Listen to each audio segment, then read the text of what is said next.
جب مجھے یہ پتہ لگا تو میں واقعی بڑا متاثر ہوا. میں نے کہا جی لوگ تو زندگیاں دے گئے اور اتنی بڑی قربانی دے گئے, ہم نے تو وقت ہی دینا ہے, تو اس کردار کے لیے میں حاضر ہوں. تو یہ تھا سلیکشن کا پہلا مرحلہ. ٹھیک ہے. لیکن ایز پر چانس, یہ 1984 کی میں بات آپ سے کر رہا ہوں, ایز پر چانس وہ ڈرامے کی تیاریاں شروع ہوئیں اور کسی وجہ سے پروجیکٹ جو ہے وہ نہ بن سکا, ڈیلے ہو گیا.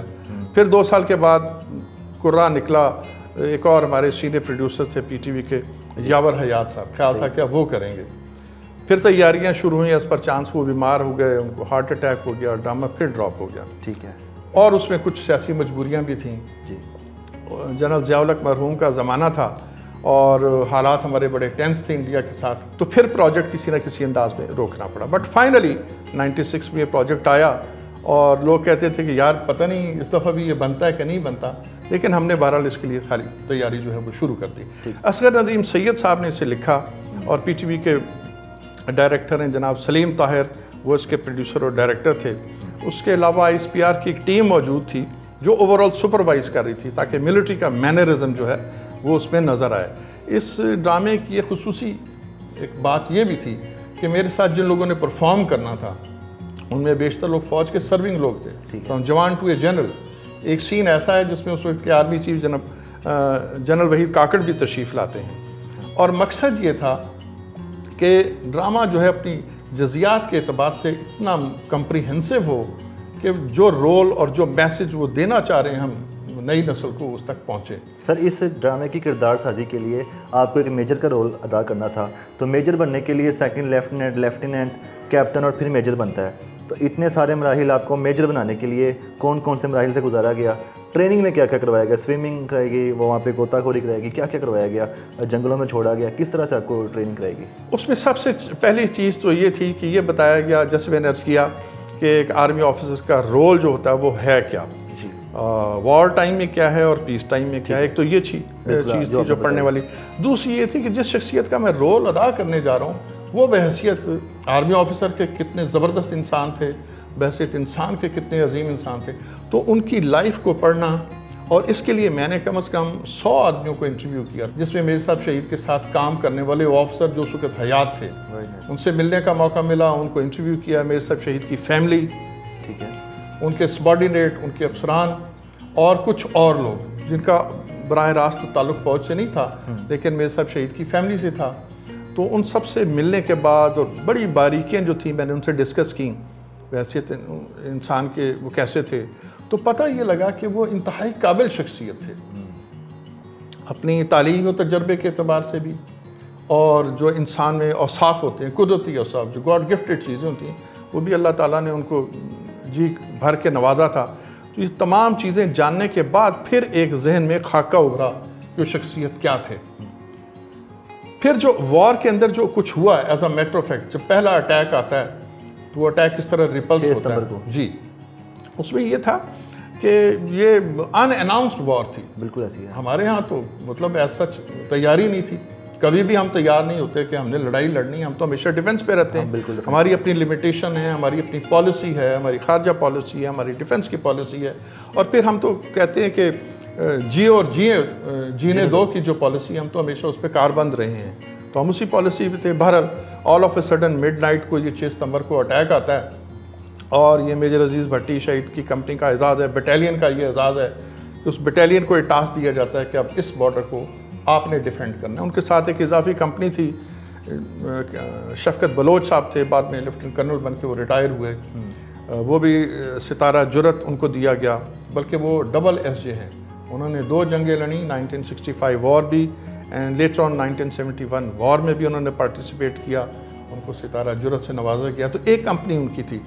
اچھا, اب یہ جب ایک بٹالین کہتے ہیں تو اتنے بڑے بارڈر کے لیے اور اتنا اینیمی جو ہے جس کے پاس مین پاور زیادہ ہے, ایئر فورس بڑی ایکیپڈ ہے, اور ان کے پاس نیوی جو ہے وہ بھی ہماری نسبت تو بہت بڑی ہے نا, 1 اور 5 کا ڈفرینس تھا. تو fighting against an enemy which is 5 times bigger than you, it is a hell of a task. اصل کارنامہ یہ ہے کہ کامیابی سے دفاع کیا گیا. تو میجر عزیز بھٹی شہید کا بطور کمانڈر, بطور کمپنی کمانڈر یہ کمال ہے کہ انہوں نے اپنے ساتھیوں کی جانوں کی پرواہ کی, اور جب بھی کسی اٹیک کے نتیجے میں جو شہادتیں ہوئی ہیں, جب اٹیک ریپلس ہوا ہے تو ہر مورچے میں فزیکلی خود گئے ہیں, زخمیوں کو وہاں سے اٹھانے میں ہیلپ آؤٹ کیا ہے, اور اسی طرح ان کو پیچھے ہاسپٹل بھجوایا گیا ہے، عام امونیشن چیک کیا ہے، ساتھیوں کا حوصلہ بڑھایا ہے۔ اور ایک بڑی اس میں دلچسپ بات ہے جو ہسٹوریکل فیکٹ ہے کہ جس رات اٹیک آیا 6 ستمبر کی رات کو، تو جو بٹالین تھی، چونکہ ہمارے پاس مین پاور بڑی کم تھی، تو ایک کمپنی وڈرا کر کے کسی اور محاذ پر بھیج دی تھی۔ چونکہ 6 کو جب یہ اٹیک ریپلس ہوا ہے تو لال بہادر شاستری تھے انڈیا کے وزیر اعظم، انہوں نے ہمیں ایک اور دھمکی دی کہ اب ہم اپنی مرضی کا محاذ کھولیں گے۔ اس کے بعد سیالکوٹ کا محاذ کھولا، پھر اور کئی سیکٹرز ہیں جس پہ اٹیک آئے۔ تو ہمارا پرابلم یہ تھا کہ ہمارے پاس مین پاور کم تھی، ہم ایک محاذ پہ کنسنٹریٹ کرتے تھے، وہاں سے کچھ ہمیں مین پاور وڈرا کر کے دوسری طرف شفٹ کرنا پڑتی تھی۔ یہ اٹ سیلف ایک بہت بڑا ٹاسک تھا۔ پھر آپ نے دیکھا کہ چونڈا کے محاذ پہ، سیالکوٹ پہ، کہتے ہیں کہ دوسری جنگ عظیم کے بعد ٹینکوں کی سب سے بڑی جنگ جو ہے وہ لڑی گئی۔ انڈیا نے 600 ٹینک جو اس میں جھونک دیا۔ اب کہنے کو تو وہ 600 ٹینک ہے، لیکن وہ ایک پہاڑ ہے لوہے کا، وہ پہاڑ جب چلا آ رہا ہے تو اس کو روکنا جو ہے اس کے لیے فولادی عزم کی ضرورت ہوتی ہے۔ اور شکر الحمدللہ کہ فوج پاکستان کا ہر جوان اور ہر افسر جو ہے وہ فولادی عزم رکھتا تھا، ہر محاذ پہ کامیاب ہے، ہر محاذ پہ۔ سر اس ڈرامے کے بارے میں بتائیں، کہاں پہ شوٹ ہوا تھا، وہ سارا سینیریو کیا تھا، کس طرح وہاں پہ مورچے بنائے گئے، جو پورا سین دکھایا گیا تھا کہ وہاں پر میجر راجہ عزیز بھٹی صاحب جس طرح تھے، کیا یہ سارا برکی کے مقام پر ہوا تھا یا کہیں اور بنایا گیا تھا؟ جی، یہ بھی ایک بڑا دلچسپ اس میں پوائنٹ ہے کہ اس ڈرامے میں، بلکہ غالباً یہ پہلا ڈرامہ ہے پاکستان کی ہسٹری میں جس میں کوئی سیٹ لگایا ہی نہیں گیا۔ جتنی لوکیشنز ہیں وہ تمام اوریجنل لوکیشنز ہیں۔ We started from military academy Kakul, ہم ایک اوریجنل پاسنگ آؤٹ جو ہے اس کو ہم شوٹ کرتے ہیں، پھر اس میں ہم نے وہ ٹکڑا بھی اس میں ایڈ کیا کہ میجر عزیز بھٹی کو اس وقت کے وزیر اعظم لیاقت علی خان صاحب جو ہیں وہ سوڈ آف آنر دے رہے ہیں۔ تو we started from P M A Kakul. اس کے بعد آپ اس میں سین دیکھتے ہیں انفینٹری اسکول کوئٹہ کے، وہاں کے کچھ مناظر ہیں۔ اس کے بعد جو گھر کا آپ سین دیکھتے ہیں کچھ جگہ، اس میں 2 ہیں۔ ایک تو یہ کہ میجر صاحب کی جو لاہور میں اکوموڈیشن ہے، ان میں کچھ عرصہ وہاں پہ ہم نے شوٹنگ کی جہاں وہ رہتے تھے، یہاں لاہور کینٹ میں۔ اور جو گھر کے سین ہیں وہ ہیں میجر صاحب شہید کا جو آبائی گھر ہے گجرات کے پاس لادیاں گاؤں، جس گاؤں میں ان کی جو حویلی ہے بہت بڑی، اس میں ہم نے کچھ شوٹنگ کی۔ میجر صاحب شہید کا مزار بھی اسی حویلی کے صحن میں، جی لادیاں گاؤں ہے، جہاں ان کا بچپن گزرا، ان کے پیرنٹس بہن بھائی سب وہاں رہتے تھے، اور پھر اسی سہیلی کے صحن میں ہی آپ کو دفن کیا گیا، وہیں آپ کا مزار ہے۔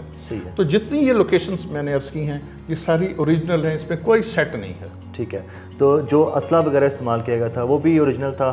اور یہ بتائیں کہ جو مطلب کہ وہاں پر دکھاتے ہیں میجر راجہ عزیز بھٹی صاحب 6 دن 6 راتیں سوئے نہیں تھے، تو اس کے بارے میں کیا آپ نے کیا ایگزامن کیا کہ کیوں نہیں وہ سو رہے تھے، اور ان کو بلایا بھی جا رہا تھا کہ واپس آ جائیں، ہم دوسری کمانڈ کو بھیج دیتے ہیں، آپ ریسٹ کریں، تو یہ سارا بتائیے گا ذرا۔ جی، جو ہم نے اس میں اسلحہ استعمال کیا، اس میں جو MP5 گن آپ دیکھتے ہیں یا جیپیں دیکھتے ہیں یا آرٹلری کی جو توپیں دیکھتے ہیں، وہ سب اوریجنل ہیں، اور سٹور سے وہ سارا اسلحہ نکالا گیا تھا تاکہ ریئلٹی کے قریب رہ کے اس ڈرامے کو بنایا جا سکے۔ تو جتنا عام ایمونیشن ہے وہ ریئل ہے۔ جو آپ کو ٹینک دوڑتے نظر آتے ہیں، اس کے لیے ہم نے برکی کا جو پورا گاؤں ہے، جو بارڈر ایریا، وہ خالی کروایا تھا تاکہ ٹینک اسی طرح دوڑتا نظر آئے، اسی طرح فائر ورک ہوتا نظر آئے۔ تو اٹ واز آل اوریجنل۔ پھر جو بات ہے کہ میجر عزیز بھٹی 6 دن 6 راتیں جاگتے رہے، اس اے ہارڈ فیکٹ، یہ میں سمجھتا ہوں ایک مضبوط اعصاب کی شخصیت کا ایک بہت بڑا وہ ثبوت ہے کہ رات آدمی ایک آدھ جاگ سکتا ہے، 2 جاگ سکتا ہے، اعصاب بہرحال اتنا مزید بہادر ہوئے 6 تو نہیں، لیکن میرے صاحب ماشاءاللہ اتنا مطلب سپر فٹنس لیول تھا نا جی، اور پھر ایک عزم تھا، پھر ایک کمٹمنٹ تھی، پھر اتنا بڑا ٹاسک تھا۔ تو ہمت اور حوصلے کی بات ہے کہ ان کو کہا بھی گیا کہ ہم آپ کو تھوڑا سا ریسٹ دینے چاہتے ہیں، ان کے CEO نے 2 دفعہ بلایا بھی۔ میرے صاحب نے کہا کہ سر آپ کہتے ہیں تو میں آ تو جاؤں گا، لیکن I want to stay with my troops, تاکہ ان کا حوصلہ جو ہے وہ برقرار رہے اور وہ دیکھیں کہ ان کا کمانڈر ان کے ساتھ ہے۔ وہ ریسٹ کے لیے آ بھی سکتے تھے، نیا کمانڈر جا بھی سکتا تھا، لیکن میرے صاحب شہید کو یہ اندازہ تھا کہ ٹیم کا کپتان میدان چھوڑ کے اگر آئے گا اور اس کی جگہ نیا کھلاڑی آئے گا تو اس کو صورتحال سمجھنے میں تھوڑا سا ٹائم تو لگے گا، دیٹ از نیچرل۔ تو میرے صاحب شہید نے رسک نہیں لیا، انہوں نے کہا جی میں ٹروپس کے ساتھ ہوں، صورتحال پہ میری کڑی نظر ہے، میں دشمن کی ہر موومنٹ کو واچ کر رہا ہوں، اور مجھے پتا ہے کہ اب دشمن کیا چال چلے گا اور مجھے اس کا کس طرح جواب دینا ہے۔ تو یہ ان کا ویژنری ایک جو یہ جو لائف سٹائل تھا وہ ہمیں نظر آتا ہے. ٹھیک ہے سر، جس طرح ان کی شہادت ہوئی تھی 12 ستمبر کو، اور وہ ایک بلند مورچے پر کھڑے تھے میجر راجہ عزیز بھٹی صاحب، سامنے سے 3 ٹینک آ رہے تھے اور ان کو واضح دکھائی دے رہا تھا. ٹینک آتے اپنی کمانڈ کو بھی کہہ رہے تھے، اٹیک کر کے 2 ٹینک تباہ کر دی، تیسرے نے ان کو آ کے گولہ مارا جس سے وہ شہید ہوئے. تو یہ بتائیں کہ جب ان کو ان کی جو کمانڈ کے فورسز سے وہ کہہ رہے تھے نیچے آ جائیں، وہ نیچے کیوں نہیں آ رہے تھے؟ کیا شہادت نے ان کو بلایا اوپر؟ شہادت کا جذبہ تھا یا موت خود اوپر لے کے گئی؟ کیا دیکھا آپ نے؟ دیکھیے جی، اس میں بنیادی چیز تو یہ ہے کہ since he was committed to the task کہ اب اٹیک آ رہا ہے اور اس اٹیک کو ہم نے بہر صورت سمیش کرنا ہے، روکنا ہے اور ان کو آگے نہیں بڑھنے دینا. زندگی موت کی کوئی پرواہ؟ زندگی موت کی کوئی پرواہ نہیں. ٹھیک ہے جی، یہ ہر جوان کا، ہر افسر کا جذبہ یہی ہوتا ہے. اب اس سے پہلے وہ مورچے میں بیٹھے ہوئے تھے. جب ان کو اندازہ ہوا کہ یہ ٹینک جو ہے آگے موو کر رہے ہیں تو انہوں نے دوربین سے دیکھنے کی کوشش کی، لیکن وہاں سے وہ صحیح نظر نہیں آ رہا تھا. تو ان کا جو سبارڈینیٹ ہے اس کو بتاتے بھی ہیں کہ مورچے میں بیٹھ کے ٹینک صحیح نظر نہیں آتے، لہٰذا میں باہر آ رہا ہوں. وہ باہر آئے، پھر انہوں نے دیکھا اور پھر ایکوریٹ فائر کروایا اور کچھ ٹینک تباہ بھی ہوئے. تو انہوں نے رسک لیا اور اس کے علاوہ چارہ کوئی نہیں تھا. دیکھیے اگر وہ ٹینک ہٹ نہیں ہوتے تو ایک کے بعد دوسرا، چوتھا، 10واں، 20 ٹینکوں نے مورچوں کو روند کے گزر جانا تھا.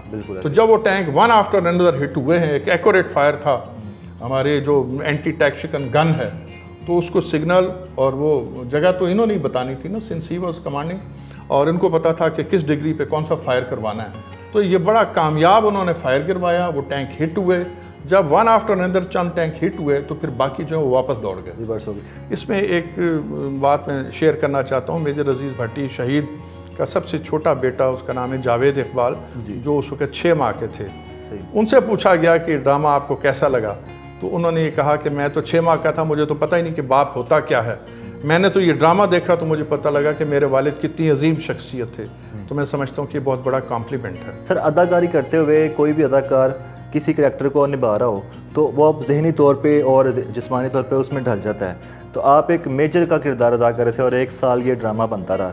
تو جب یہ ڈرامہ مکمل ہو گیا، ریلیز بھی کر دیا گیا، تو ایک میجر کی لائف گزارنے کے بعد ایک عام سیولین کی زندگی میں واپس آنا کتنا ڈیفرنٹ لگا آپ کو؟ اور آپ کو کیسا مطلب لگ رہا تھا کہ پہلے آپ ایک میجر والا پروٹوکول لے رہے تھے، بعد میں ایک سیولین بن گئے؟ اصل میں کسی بھی کریکٹر کو خوبی سے اگر آپ نے ادا کرنا ہے تو اس کو آپ کو اپنے اوپر طاری کرنا ہوگا. ٹھیک ہے، یہ تو کریکٹر کی ڈیمانڈ ہے جی، ورنہ اس میں کامیابی کا وہ لیول اچیو نہیں ہو سکتا.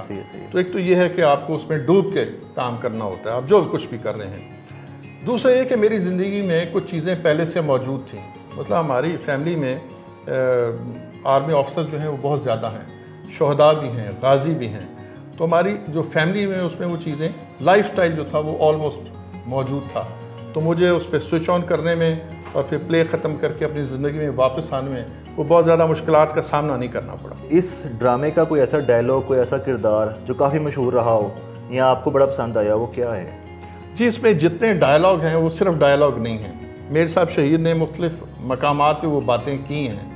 مثلا ایک دفعہ وہ اپنے سپاہی کو کہتے ہیں کہ جاؤ اور میری وردی لے آؤ.